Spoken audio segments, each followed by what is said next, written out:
Thank you, Khalid Bhai, for that introduction. So my reputation as a troublemaker is already set before I have stepped on stage.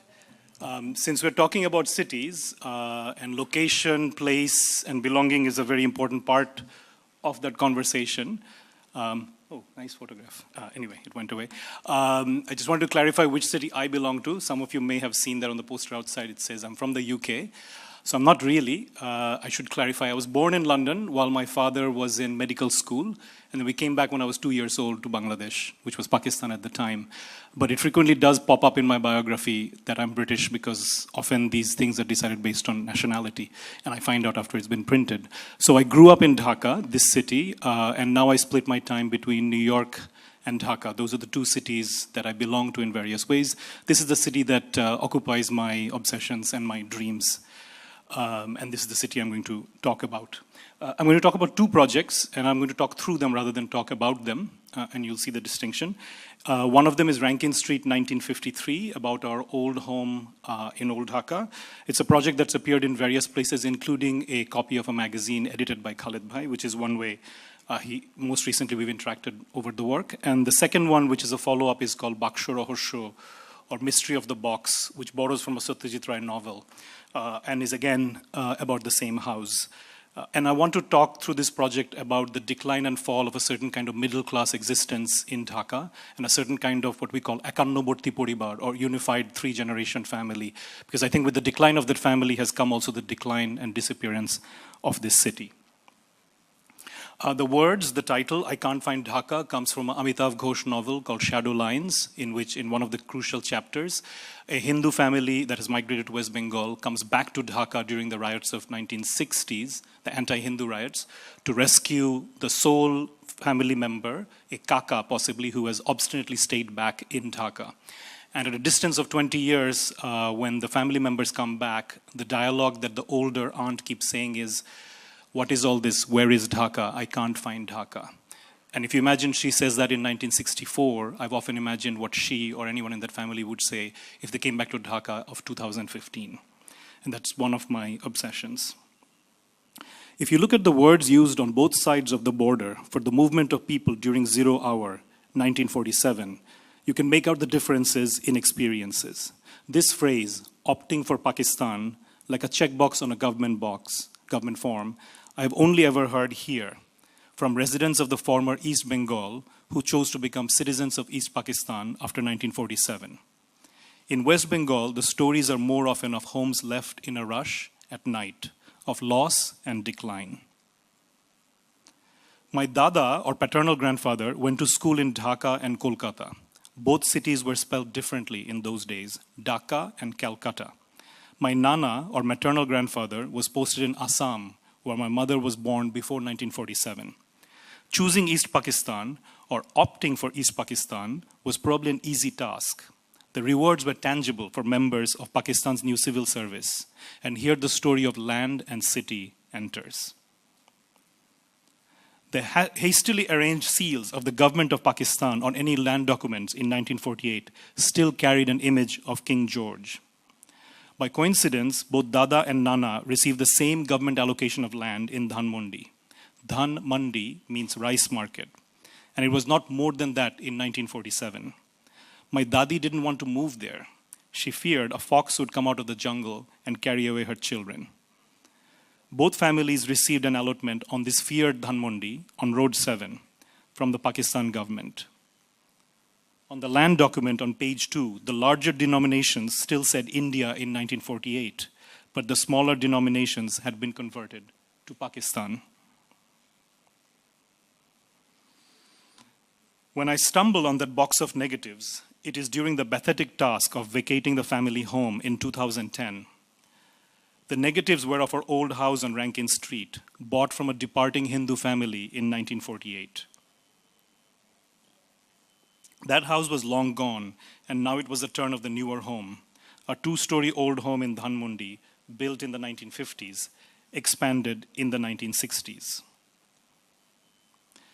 Nothing special, the house in Dunn Mundi, but already by 2010, its everyday ordinary rendered it unique. The same ordinary that existed in many middle-class homes up to the 1980s, But the capital-fueled real estate bubble had already obliterated all such traces. Friends who had entered the apartment world a few years ahead of me marveled at the veranda, the railing, the cold stone steps. The gari veranda with the circular path for rotating cars. In those days, perhaps car drivers never had to exercise the reverse stick. The developers prevailed. All siblings and cousins united on this transaction. The Dunn Mundi house had to be surrendered. It was for progress. It was for 2010. They told me firmly, you don't have family, you don't have children. You won't understand the pressure. And so I surrendered, as have thousands of families all across this city. Nothing stands in the way of development. Inside a steel cabinet, when we were vacating the house, were the house documents. Inside, next to the documents, was a maroon box. Maybe steel was the reason ants, termites, and other hazards had not frayed the negatives. Looking at it for the longest time, I thought I had found a way into my father. He bought a camera in 1953 while in medical school. This was his first box of negatives. But it was also the only box, nothing before or after. When I started scanning them, the first few sleeves were promise and then disappointment. Cats, cats, so many pictures of cats. The only subject that would willingly pose. I stopped scanning. What if I scanned the whole box and it was all cats? Cats can be quite political, my friend Yasmin reminded me. After all, a cat may look at a king. When I left Dhaka, things came into sharper focus. My father may not sit still for interviews, but he likes learning new gadgets. The phone line was crackly, I was impatient, but in the end he understood how to operate the scanner. In 1 week, he scanned 300 images. Now other things start emerging. More cats, yes, she had a litter, but also aunts, nieces, balconies, streets, rickshaws, signboards. Later, father wrote, I'm not really a professional photographer. I took pictures of what interested me at that time. Rankin Street, the rooftop, a clean, clear, unobstructed view, the clearest sign that it is 1953.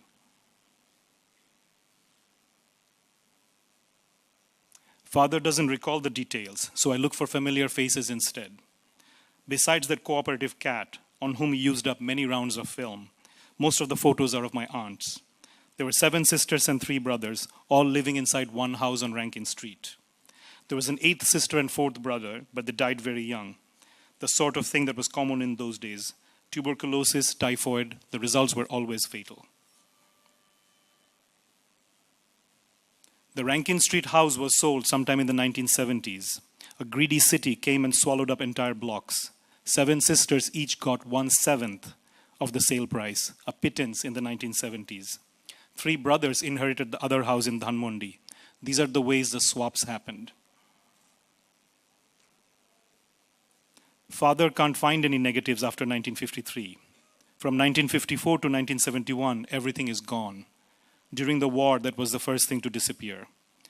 In Rajshahi, another old man mournfully told me about his lost diaries. But then he mentioned, ruefully, that his family managed to save the saris when the army came. The judgment is implicit. When father snaps family events now, the images are plain. I mourn the loss of his possibilities. Abba, please turn off the flash, I request for the 100th time. Without flash, everything looks dark, he replies. Yasmin writes a letter to me. She says, we have to use flash these days. The flash keeps us in the pleasant darkness, so the shadows that show our stories, our faces, the worries in our irises, our wrinkles of almost forced smiles. These things are all hidden in the bright light. It is easier to use flash. It is more comfortable. Why not think of comfort when the alternative forces us to face divisions of memories, of properties, of homes, of lives, of children? A life that no one but he who did not use flash in 1953 could ever put together again.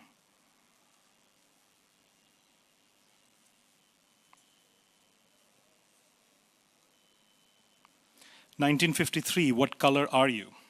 the faded yellow of a lover's lost letter, and your size, the small stamp on a desperate job application? Father, what pictures did you snap anyway? Did you find Assad's bloody shirt from the year before? Or did it not even make it to Dhaka Medical Morgue? Why was a surgery student wasting his time on a camera? From 1950, father was addicted to his camera. First a Zeiss Icon he borrowed from his father, and then a Yashica 35mm he saved up money to buy. After graduating from medical school, he joined the Pakistan Army, and his camera obsession took a back seat. Transferring to various hospitals while in the Pakistan and Bangladesh Army, Dhaka, Rawalpindi, Quetta, London, Chittagong, Tripoli, Dhaka, the photos were eventually lost as well, as happened to many others. A city that is running so desperately, so fast, no time for history.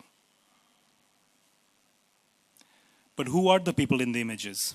A long conversation with my father and two aunts about the faces ensues, along with the original contact strips.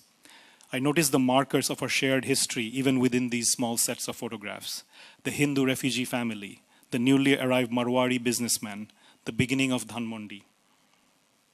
My aunt says, next to the house is a house construction, a broken basket on top of a broom to ward off the evil eye. Another aunt tells me, the Rankin Street house belonged to a Hindu gentleman. Father bought it from him. He was a Shakhari area person. So was it a transfer of property? No. We had no land in India. The Kali temple was next to it. It was famous. That much I remember. Many people in the photos have passed away, and that is as expected. But unnatural death has come to the lives whose shadows pass here.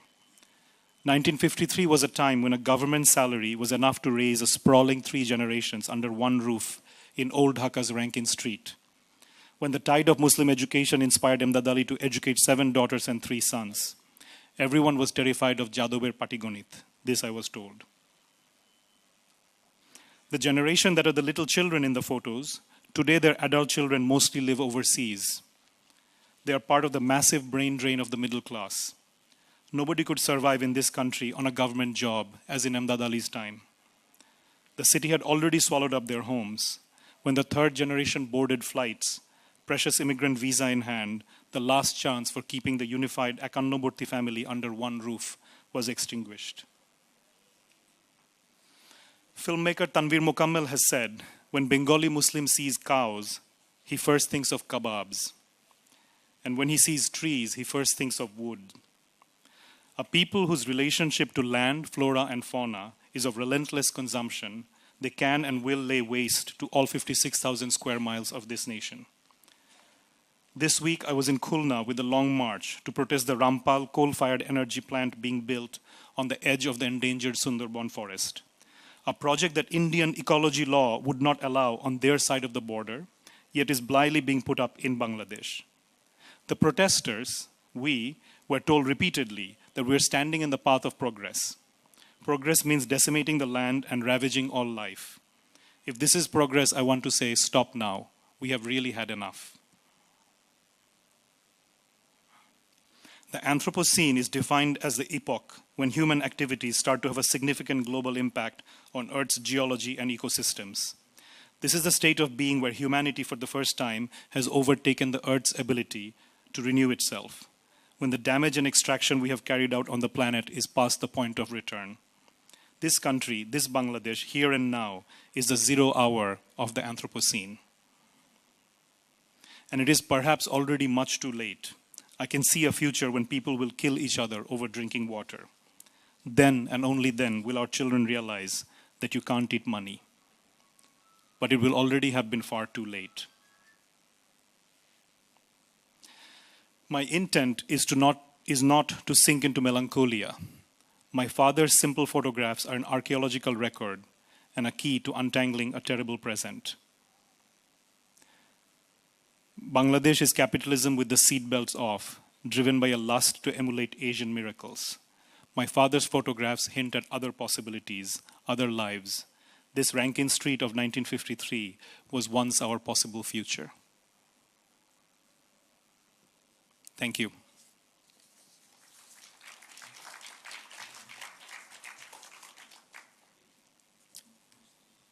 So I don't know how I'm doing on time, but think now we're supposed to have question, answer, discussion. You're all good. There's a timer there, by the way. Oh, okay. It 36 says minutes you have and 40 36 seconds. minutes left. Oh, really? Not bad. Thank you. It was a great presentation. We're now going to take questions from the audience if anybody has anything to ask. I had one question actually. Please. For you. That is, Since the audience is stunned into silence. yes, I'm an audience as well. The progress, development, and saving the future. These three things, saving the future and progress and development, it sometimes may do a little conflict with architecture itself. Like each new building, each new intervention to the nature or the system, it may apparently seem like we are destroying the future, we are creating new trouble to cope with the changes with the nature and climate. So how do you manage to justify that, like making new things and architecture and buildings? It's a question to me. It's a bit of ambiguous question. I'm not an architect, so but I suppose one way the question does apply to me, and I've thought about it a lot, is why in 2010 did we finally surrender to the developers? I have a lot of friends who are architects, some who are in this room, and some of the people I talked to. And one of the first things they said, of course, was, "Oh no, not you! Yet another Dunn Mundi family that's surrendering to the development bubble." And we did. And I've thought about it a lot. And our family has been sort of very traumatized by this experience because, as happened to a lot of other people, it didn't work out well. The market collapsed. And so where was our house is actually an empty lot now with a signboard saying who are the owners, which is a very common sight all across Dhaka for houses that were stuck in the middle of the bust. But I thought a lot about why the family also gave up. And I think the decline and fall of the Akannaborti middle class family is a very large part of it.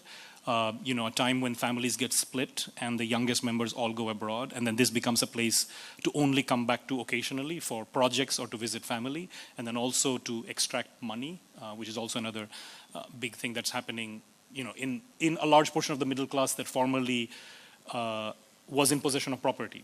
And I think the class nature of the population that first received property in the first decade of Dhaka, first decade of East Pakistan, also has very much something to do with it. I have this theory that the middle class that first came into possession of land in Dhaka was the class most severely displaced when neoliberalism hits in 1991 onwards, ironically after the fall of the much despised military dictatorship. Actually, the arrival of democracy also opens up the path for a certain kind of hyper market development. And since 1991, Bangladesh has been in a rush to catch up. And I think part of that has been that class has been severely displaced.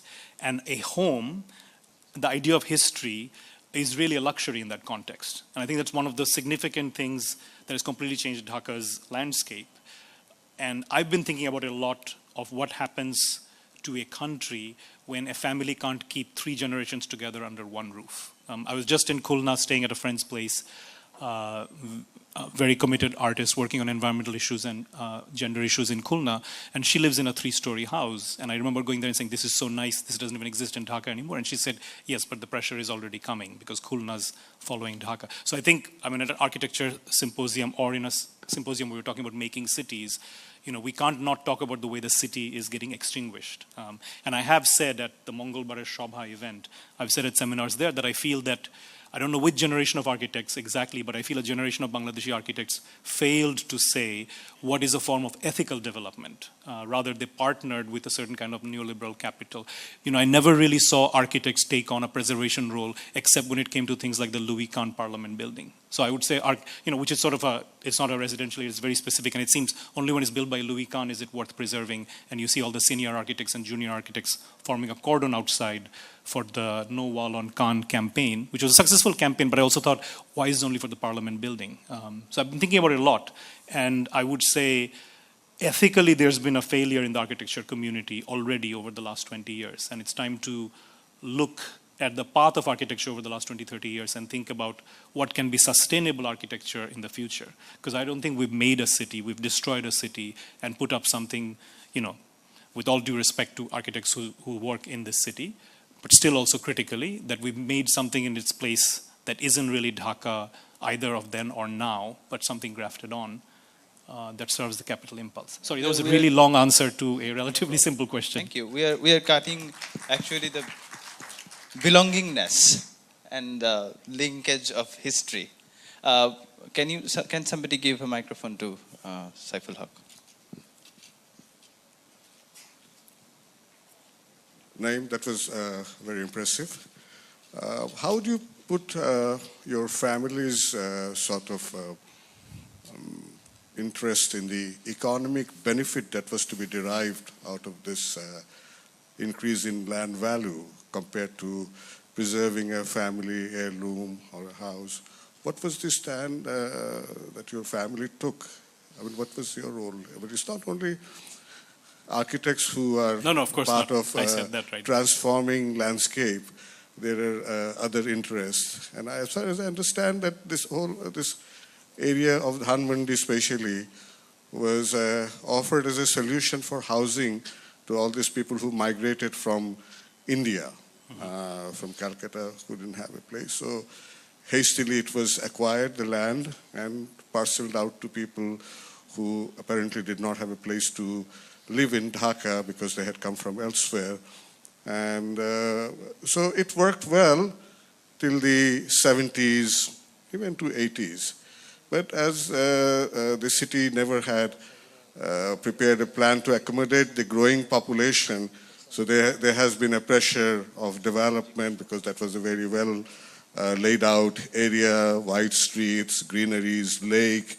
So obviously it was an attractive proposal for builders and speculators.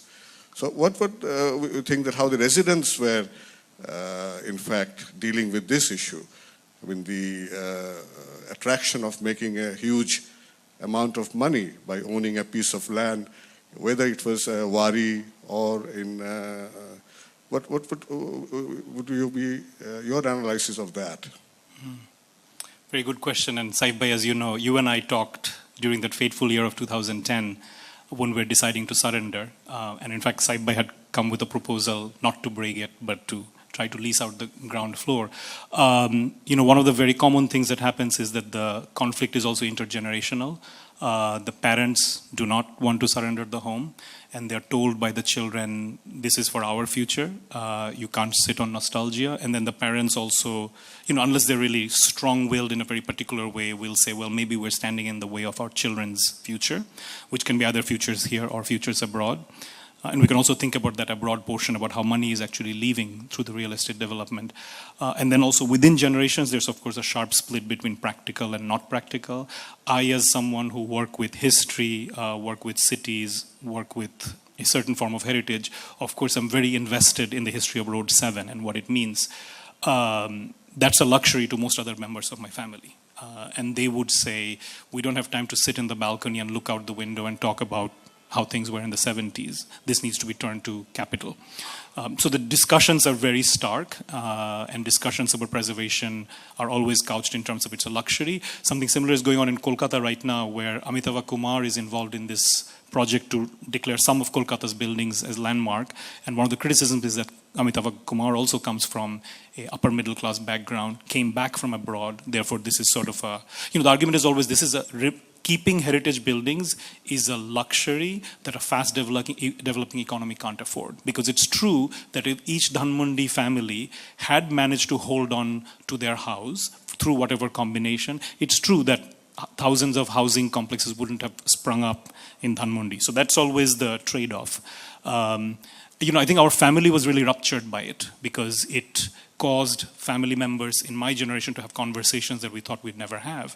And then some of us also surrendered and said, okay, fine, it's the way it should be. I shouldn't stand in the way of progress. And then, of course, when the real estate market collapses, then all sorts of regrets and second thoughts come. And also, I think migration is a huge part of it. Almost every cousin in my generation has gone abroad. So to them, having the house that they grew up in as something they'll come and visit is absolutely a luxury and not an essential. And there's no incentive to preserve a house built in the 60s, I would say some sort of heritage already in such a young city. But it would be seen as a luxury conversation. And I think for me, much later when I started going through my father's photographs, I really had this moment of, I wondered what happened to all his photographs. And I realized that the first set of photographs disappeared when they moved from Rankin Street to Dunn Mundi. And then the second set of photographs, that one box, was also going to disappear, if not for the fact that it was in the steel cabinet in which the land documents were kept. So the only thing precious in that house is the land documents, right? It's your deed. And the photographs were only there by accident. So it made me really start to think about the juxtaposition. And in some ways, the project is very much about memorializing something that's already gone.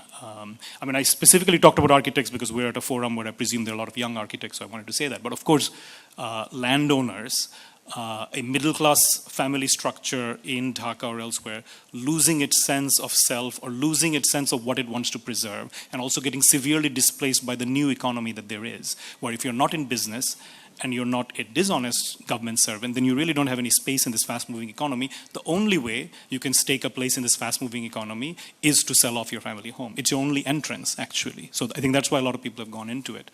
I'm not sure what the future is. There's very little left already in Dhaka to deserve heritage, but I would hope that architects would be involved in such a movement. Khaled Bhai has his hand up. Thank you, Naeem. As always, obviously thought-provoking. But I wonder also, and I'm sure you're not that, but I'm wondering that are you also being a little wistfulness? But to what? I'm not quite sure.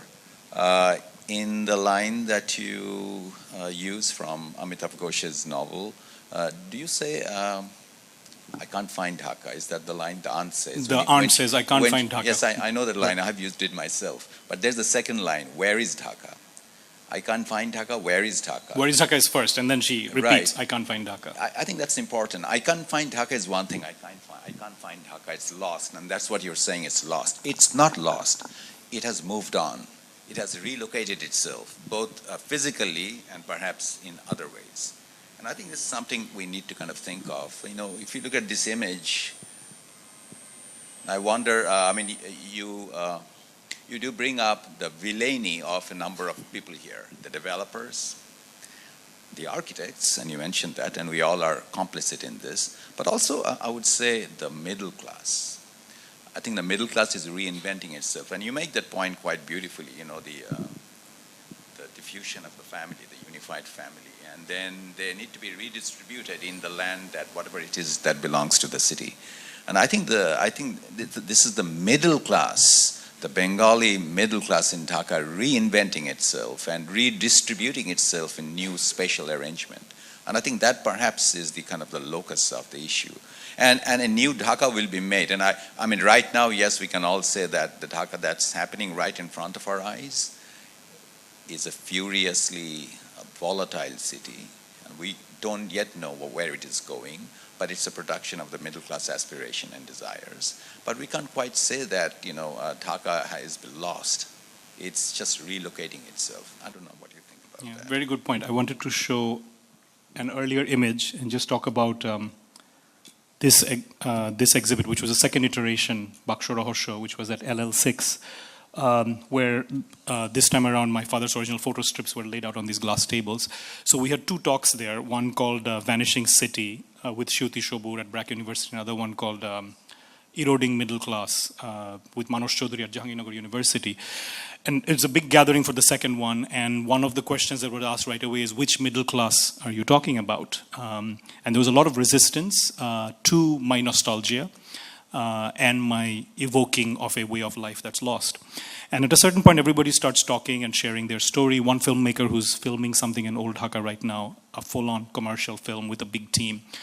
And at some point when we're talking, it was a group that was overrepresented, I think, of photographers and visual artists and cultural practitioners. And at some point as we're talking, people started talking about their own situation. And it became clear that in that audience was a large number of people who are actually the first generation to move to Dhaka. They may have come with their parents, or they may not have come without their parents. They may have come alone, but they moved from a Mofussil city to Dhaka city somewhere in the 80s and 90s. Also a young audience. Majority of the country is under 30, as I know, something like 70%. And so people were talking about what Dhaka was like when they moved here in the 1980s, under Ershad or soon after. And I started thinking that there was a severe dissonance between my story, or my family's story, which I was preserving as is my prerogative of what I'm interested in, without necessarily putting it at a hierarchy, of this family that's 3 generations in Dhaka, of obviously my dada as a civil servant in 1948, when suddenly there's a severe crisis. So it's not actually majority people who've come from over there, because the population that comes from over there isn't actually that large. The other purpose of Dunn Mundi, in addition to that population, is government servant allocations. And in 1948, there's a severe crisis of Bengali Muslim educated people who can go into the Pakistan civil service. So obviously, there are deficits, so they will get land and they'll get premium placement and they'll get put in charge of multiple ministries. And I'm talking about this and I'm realizing that in that room is the majority population that came to Dhaka 2 generations later. So in all sorts of ways, not to personalize it too much, I don't actually believe in personalizing into macro stories without caveats, but this sort of family has to decline to make space for that. And I was sitting there, there were about 40, 50, 60 people in that room, and I thought this population in some ways came to Dhaka precisely because that sort of middle-class family with its Ekannoborti home had to lose its grip. You can't have an Ekannoborti family structure in Dhaka city and make space for this massive population influx that Khalid Bhai talks about, right? Whether that massive population influx is a different conversation. But it's almost like one thing has to give way for the other. But I will, of course, continue to be nostalgic for that which is near to me. And so I think there's, of course, which is why it's interesting to present an architecture forum, because, of course, here, automatically the project then acquires a practical, as Tawfiq himself said, what are the prerogatives or what's the lesson for architects, perhaps. The project isn't really designed for that. The project was really designed to just talk about my family and the process of looking through these photographs. But here, a certain kind of solution-oriented conversation comes out of it. And that's not the sum of the project. But it's uncomfortable. It was dissonant, and at LL6 where we were, the friction was very clear, where people kept saying, what's this middle class that you're saying are eroding? I see the middle class rising. I see this is the golden age of the middle class. And then they would say, I'm the middle class, and one generation ago I wasn't in Dhaka. And so there's that also there, that the middle class I'm being nostalgic for isn't the middle class that a young person is necessarily nostalgic for who's moved into the city within this generation.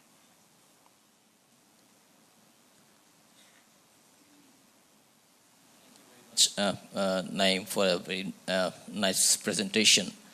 In fact, a bit saddening also because of the lost memories. And your presentation intrigues me to share some of my memory, because in my childhood I spent a substantial time in the village. It's in the Dhaka district, Kolakopa Bandura, and there may be some reference to this, both these memories, because all of my uncles and my grandma, they used to live in the village, and there was a very vibrant culture in our village, because Hindu, Muslim, Christians, 3 communities, they used to live closely side by side and shared their events and everything. So it is a vibrant childhood for me. But when I went a few years back to my village, what I saw was devastating. The church, the Christian community, they have surrounded their church area and their community with a 10 feet high boundary. The Hindus has shifted to a certain corner. And the Muslim community who had a single mosque, and they used to pray in the single mosque. The money has poured from the Middle East, so they have built 3 mosques. So the Muslim community also divided in 3 parts. They don't share the single mosque. So what I saw is completely division. And another thing happened in the name of so-called development. The roads and bridges had been built without any consideration of ecology. So we had a very, flooding. Every year there was a flooding. It's a natural flooding because the Padma river is very, very near. So the rainy season was a very fantastic season for us. But now there is no flooding, natural flooding. There is no fish. So all the village culture and life is devastated. The educated people, they have migrated to Dhaka, and they have contributed to the rising population of Dhaka. So what we are seeing, the devastation of Dhaka city, the same thing is happening in the village areas in different dimensions. So that is what I am sharing with you. Thank you very much. Very good example. I wanted to bring this picture up. This was a structure that was in the garden of the Rankin Street house, apparently, which I think either was set up or belonged to the Hindu family that lived there before. My family, my parents or my grandparents didn't really do anything with it, nor did they necessarily preserve it. It just happened to be that I think my father photographed it because the light was good in the garden, which was often his guiding principle for what he photographed. But if we look at this image and we think of this Bengali Muslim family that has bought this house from a departing Hindu family, not necessarily a distress sale. A distress sale is when they have to leave the same day, or same week. So it's sold at an extremely, what we say, panid dam. It wasn't a distress sale, but surely any sale happening in 1948 is happening in the shadow of violence or the possibility of violence, and therefore there is, of course, buyer's prerogative in that situation. So surely he sold it to my grandfather at a relatively low price. And then I think about the way that my family took it over, and that this is the only sort of non-Muslim iconography. I don't actually even quite know what it is. My father photographed. He didn't photograph the temples all around. And I asked him, I said, you're very near the Kali temple, you're very near various, Hindu iconography, why didn't you photograph it? And he said he wasn't interested, which is, of course, one of the things I don't talk about, is that his box of photographs actually doesn't have the signs of the city that I was looking for. I was actually looking for the signs of the architecture of old Dhaka, the Hindu heritage of old Dhaka, the population that is left. And he isn't so interested in it. He's very interested in the new, that it's their home. And maybe one of the ways of capturing the spirit of that home is to take photographs. So this sort of process that you described was going on in 1948 as well, in all sorts of ways, even perhaps with some little bit of edge of, well, this is now our country, so we're going to be in control of certain things, which we don't necessarily talk about today, as so much of that history has been, because we have the mythology of being secular until a certain point. So moments of non-secularity, even as far back as 1947, don't fit with our national narrative. So I think even then, there was a way that a family was layering itself over an older existing tradition, even in a middle-class house in Rankin Street, without taking any care, to be honest, of preserving that which they were going over. It's just much more sharp now, because there are all sorts of other elements that have been added. The high wall immediately perhaps makes you think of danger and preservation. And of course, the number of mosques versus temples makes you think of numeric majority. But I think some of this was already happening in 1948, because just like I mentioned the example of the middle-class family that has to be displaced for another family to come in, a whole population had to be displaced from East Pakistan or East Bengal for a new population to make place. And people made a new city on the corpse of an old city that was leaving, and not really with much thought to preservation of old ways, even in 1947 and 48. I mean, you can see it in the documentation of going from India to Pakistan in the house registration document. But I think you can see it in the way that people would occupy the city. It just maybe wasn't a city in the way we understand it today. But that was happening even then. And my family was part of that erasing, I would say, erasing of what came before them. Those who do not know much about the neighborhood he is talking about, Dunn Mundi in Dhaka, it is just 1 kilometer southwest from where we are. And the land price in Dunn Mundi is equal to the exact, almost same as San Francisco Bay Area. Which is a clear sign that it's a bubble, because this isn't San Francisco. Now you know why there was so much pressure to, for development, so-called. Okay, we got another question from. Thank you, Naeem, for the fantastic presentation. And for your presentation, we can feel that you have a deep feeling for the history, the heritage, the nostalgia. But I was just wondering if you noticed anything in our city, Dhaka. Is there anything which you think is very precious, which is still there, and if we are now not taking care of them, 30, 40 years from now, in future, we'll be having the same lecture again. Is there anything still we have? Do you notice anything we have still, or we have good? Anything we should take care? Well, I think that's a question for the experts, i.e. the architects. But I'll venture two small anecdotes as a partial answer.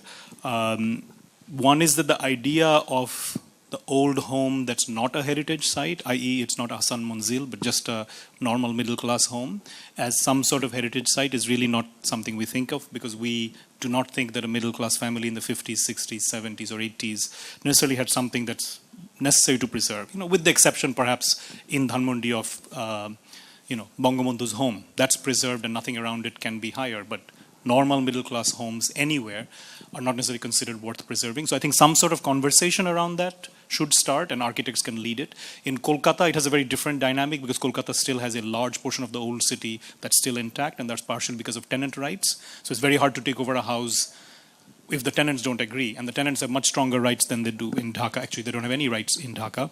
So something along the lines of thinking through the house as a site of memory and whether it's worth preserving, and what are the economic mechanisms around that, right? Because there's also a question of freeing up space, as has been talked about. The second thing, because I've just come from Khulna, and so it's very fresh on my mind, is that anywhere you go outside of Dhaka especially, because in Dhaka it's so sharp you can't see it anymore, you can see the city and the edge of the city running sharp against industry, right? And industry is developing rapidly, right?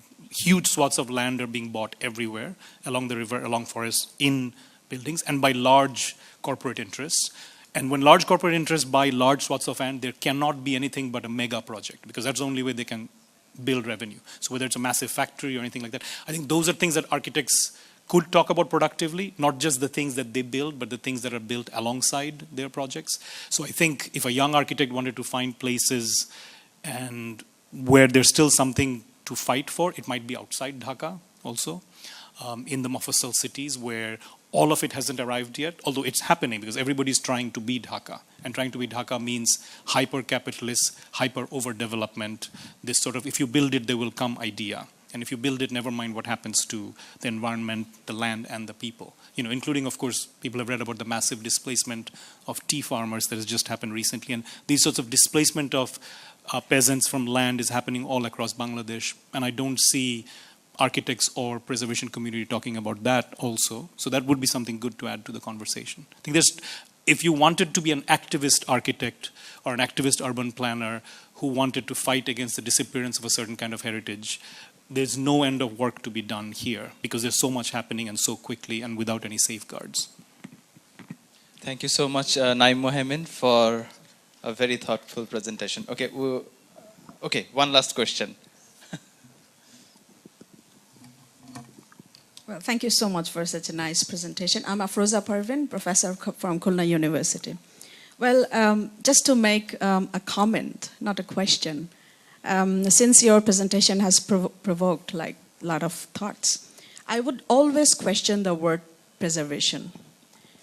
When it comes up, when you are agreed that it doesn't work for your lifestyle anymore, so let's question the word preservation. Rather, we could go back to like 1960 and let's rethink whether the word regeneration would have been the possible solution.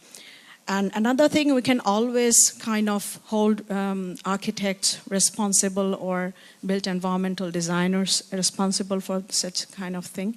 As a matter of fact, we all know the production of space, production of settlement, it's a process, and each and every one is responsible and kind of has a role to play. So the way architects we are practicing in Bangladesh, we are very much confined to a particular focused sector that would like statistically only 2% of the society. So being a server for 2% of the society's interest, you can never make that professional responsible for such a huge thing against the canvas of urban process of production of space. So there comes my second point. Before holding holding architects responsible for such process, we must have to rethink about the scope of architects' work. And the third point is, just architect Saiful Haq says, like, what was the perspective of your family? That has to do with how we perceive the word progress. So things are changing. This progress, preservation, and who is responsible for this, we can never separate these three things. So I think we have to look at the process from a bigger perspective so that we can really work together and make people responsible who are worthwhile to be responsible. Otherwise, we will lead to no solution. And Dhaka will be changing as it is changing. Thank you. Thank you. Well, we all have to work within our domains of access.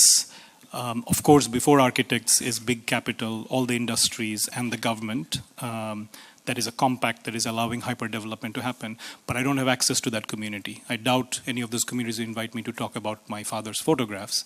I usually get invited to talk about my projects, usually to visual arts forums, photography forums, and this time around as an exception to an architecture forum. So naturally, my comments will be directed to architects because that's who's in the room. I'm not suggesting architects are at the top of the hierarchy of who is responsible or, as you pointed out, who has actually the power to change these things. I understand that architects are in a compact where they may or may not have the power to change it. But this is a community that I'm speaking to now, therefore the comments are directed towards that. I would hope it would ripple outwards to more of the populations that are responsible, the more powerful forces that are responsible. And if I was in front of them, I would say all this as well. Thank you.